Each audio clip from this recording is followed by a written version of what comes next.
Yo la MIF, bienvenue sur Foot Radar, l'émission qui te branche direct sur le pouls du foot africain, sans filtre, sans chichi.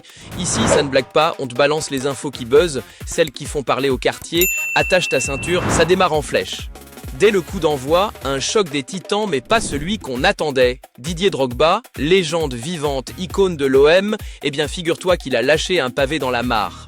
Avant la finale de la Ligue des Champions, la légende ivoirienne a sorti le grand jeu en affichant son soutien au Paris Saint-Germain.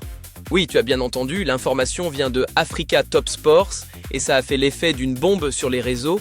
Imagine la scène, le phocéen par excellence, celui dont le nom résonne encore dans les travées du Vélodrome, qui tourne le dos à son passé marseillais pour adouber les Parisiens face à leur plus grand défi européen.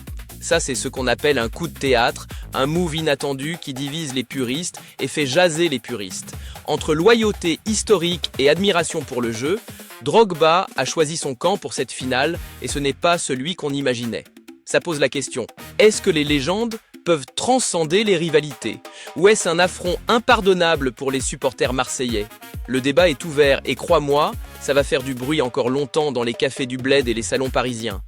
Un petit aparté, histoire de rigoler un coup sans se prendre la tête. En Russie, Oumar Sako, le défenseur de Rostov, s'est retrouvé dans une situation un peu gênante. Il a inscrit un but contre son camp. Oui, ça arrive même aux meilleurs. Personne n'est à l'abri d'un petit accident de parcours. Mais attention, pas de panique, Africa Top Sports a bien précisé que son équipe, le FK Rostov, a quand même décroché la victoire 3-1 contre Akron Tolyatti.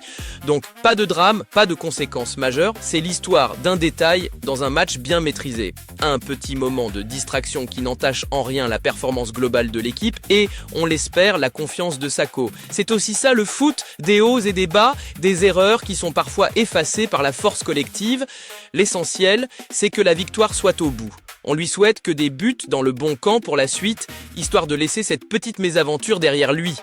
On switch de vibe et on se projette vers l'avenir. Le vrai! Le Maroc s'apprête à vibrer au rythme de la CAN U17, la Coupe d'Afrique des Nations des moins de 17 ans. C'est la 16e édition et crois-moi, c'est là que se préparent les stars de demain.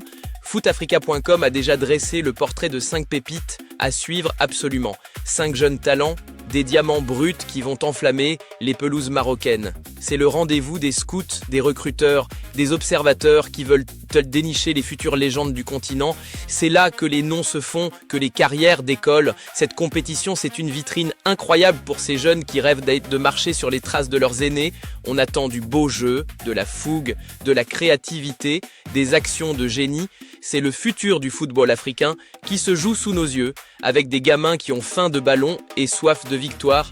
Alors, on va les suivre de près, ces jeunes loups, car c'est parmi eux que se trouvent les prochains Drogba, les prochains Eto'o, les prochains Mahrez. Le Maroc, terre d'accueil, va être le théâtre de révélations explosives.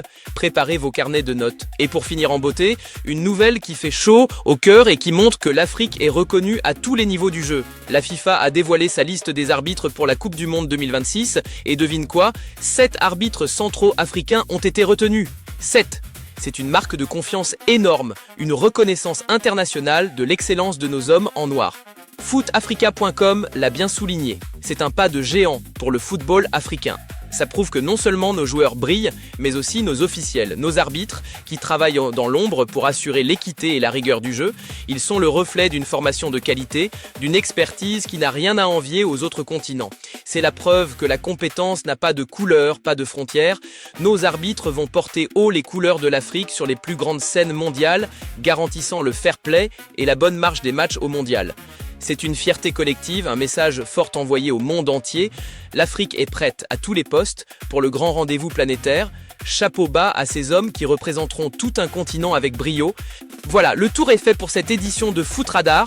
On t'a balancé les infos chaudes, les scoops qui comptent, les bails qui font parler. Si t'as kiffé le flow, le contenu, la vibe, tu sais ce qu'il te reste à faire. Like, partage et surtout, abonne-toi à la chaîne pour ne rien rater des prochaines pépites. On est là. On reste connecté et on revient très vite avec toujours plus de sons et de vraies informations. Peace!